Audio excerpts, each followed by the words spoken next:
Hey friend, welcome. It's Michaela. So last year I read 50 books. I set a goal to read 52 books, but we were 2 books short, but it's fine. It's fine.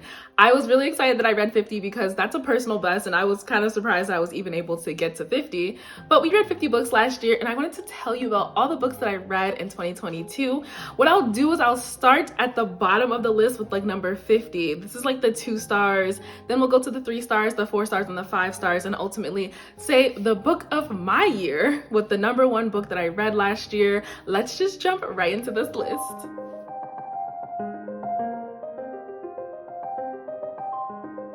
Starting off with some of the 2-star books, number 50 was called The Beast Within. And this is the second book in this like villain, like Disney villain series of like just telling the backstory of the Disney villains. I was so excited for this series, and I just didn't like it. I didn't really like it. That kind of brings us to number 49. This was called Poor Unfortunate Souls. This is number 3 in that series. And then number 48 is called Fairest of All. This is number 1 in that series. It started off.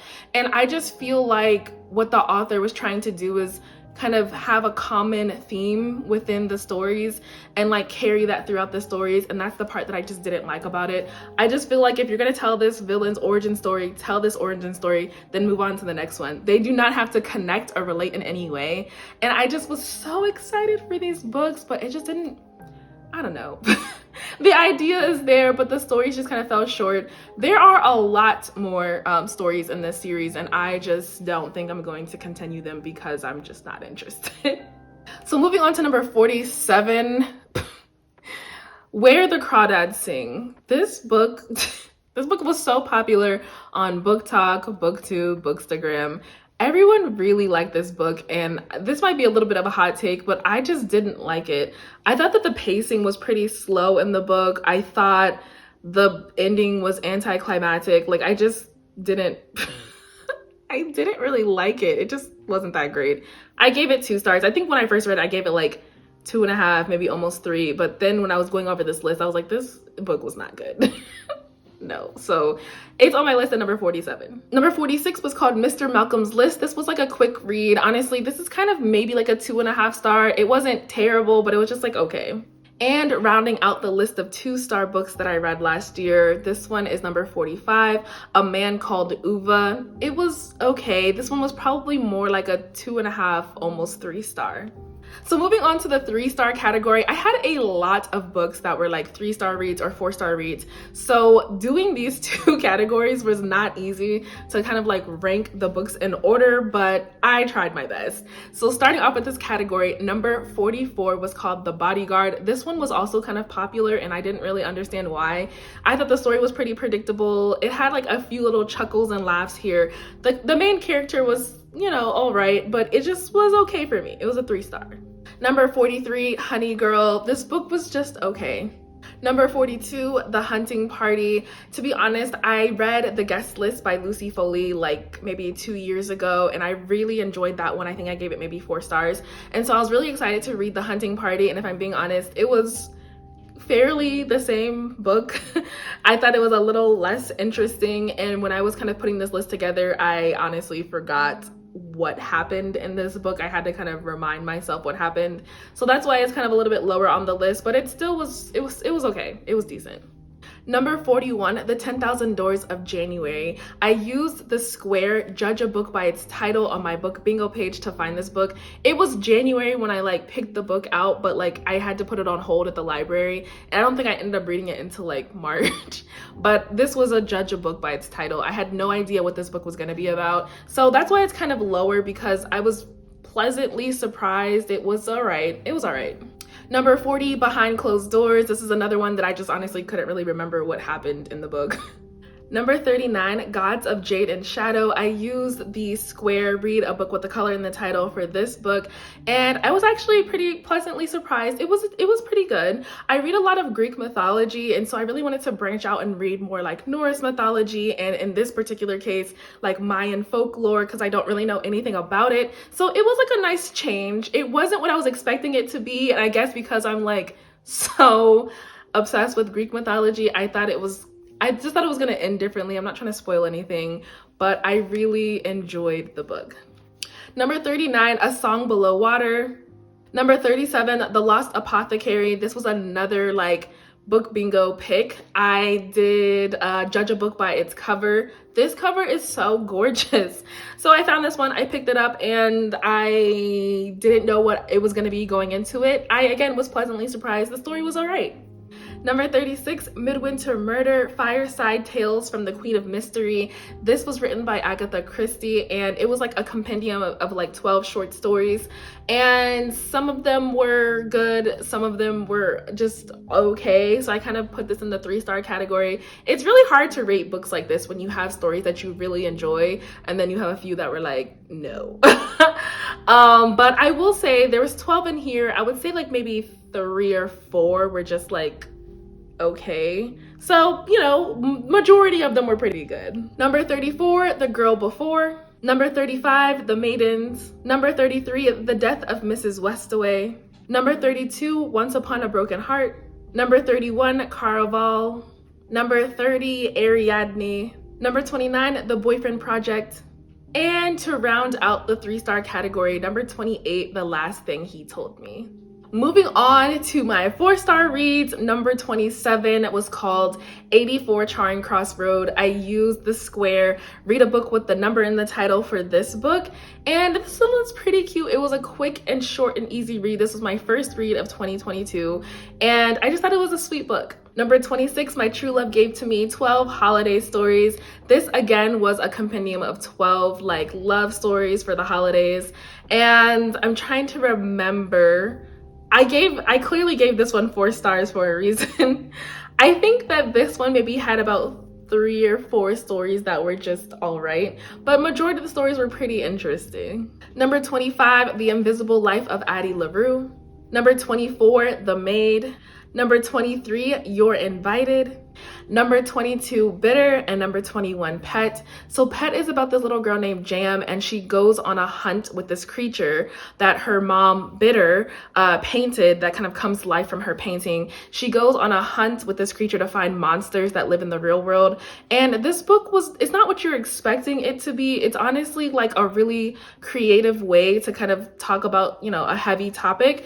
And so Bitter is like the prequel to Pet, and it just talks about kind of Bitter's story when she was younger and when she was in school, and kind of like learning that she wanted to be an artist and things like that. And they go through their own kind of adventure-ish thing in that book as well. These 2 books were pretty good.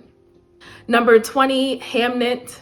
Number 19, The Spanish Love Deception, and number 18, The Love Hypothesis.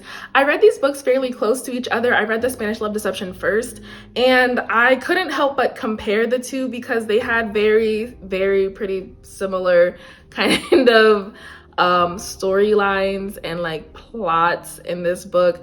And I ended up liking The Love Hypothesis a little bit better than The Spanish Love Deception, but these both were pretty good books. Number 17, A Holly Jolly Diwali. Number 16, Boyfriend Material. Number 15, The Inheritance Games. Number 14, The Golden Couple. And number 13, The Wife Between Us. I absolutely love these authors. They are amazing, and I think that they do a really good job with these like psychological thriller books. The Wife Between Us was a reread for me. I just love this book, so I was really excited, and I couldn't wait to read The Golden Couple. And both of them were really good, did not disappoint whatsoever.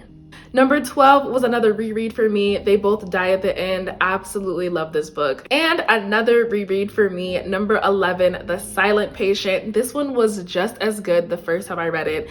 I went into it kind of already knowing some things, but like kind of also forgot some of the story. So I was just like kind of picking out things like, oh, I should have saw this coming, and oh, I see, you know, what happened.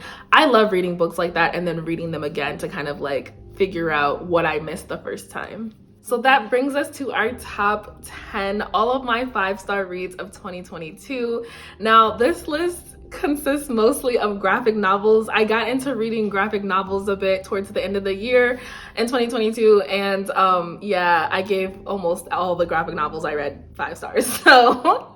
So let's just jump right into it. Number 10 was called Almost American Girl. This was a really beautifully illustrated graphic memoir, and I thought this was a really excellent book. Number 9 was Pumpkinheads. I loved the colors and illustrations in this book.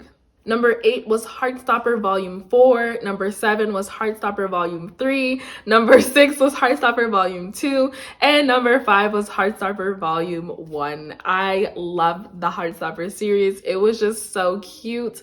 I love the love story between Charlie and Nick. It's all so cute. Yeah, I gave these 5 stars, obviously.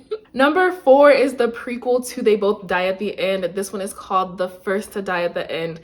This was so cute and sweet and all the feels. Such a cute book. Number 3 was Crooked Kingdom, and number 2 was Six of Crows. I loved this series. These books are so good. I'm mad with myself because I kept putting these off for so long, and then I finally just read them during my 24-hour readathon, and I want to reread Six of Crows again. It's so good. It's so good. So that brings us to our number 1 book of 2022.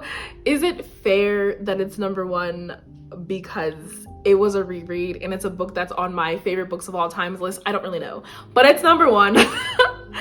I love The Song of Achilles. It's so good. It's so good. I love Patroclus. I love the story. I love Greek mythology. This book is so good. I cry or almost cry every time I read this book because it's just so good. I love it. So that was my year in books for 2022. I have so many books on my list for 2023 and I cannot wait to read all of them, and read most of them. We're gonna try to get to all of them, but at least most of them. And I'm even more excited because I finally started a reading journal. I cannot believe it's taken me this long to start one. I finally started a reading journal, and I'm just really excited to try out all the things I set up in this book, especially since I started reading a lot more graphic novels last year. I even set up a page specifically for graphic novels. I want to do the alphabet challenge. So I'm basically going to be reading a book that starts with each letter of the alphabet and then color these in as I go and complete them for graphic novels and for regular books. I'm so excited. I didn't really set a reading goal as far as numbers go because I feel like every time I set a goal, I fall short. In 2021, I wanted to read 50 books. I read 45. In 2022, I wanted to read 52. I read 50. So I don't want to put a number on it. If you're familiar with Goodreads or you use Goodreads to track your books, you can do little reading challenges, and I went ahead and set my reading challenge to 52 books because I want to read 26 graphic novels and I want to read at least 26 regular books for the whole alphabet challenge. So that's 52 books, but we're not gonna pressure or hold ourselves to that.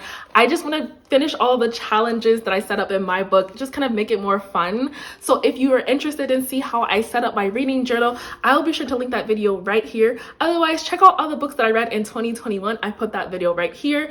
Thank you so much for watching. I really appreciate it as always. I will see you in the next one. Bye.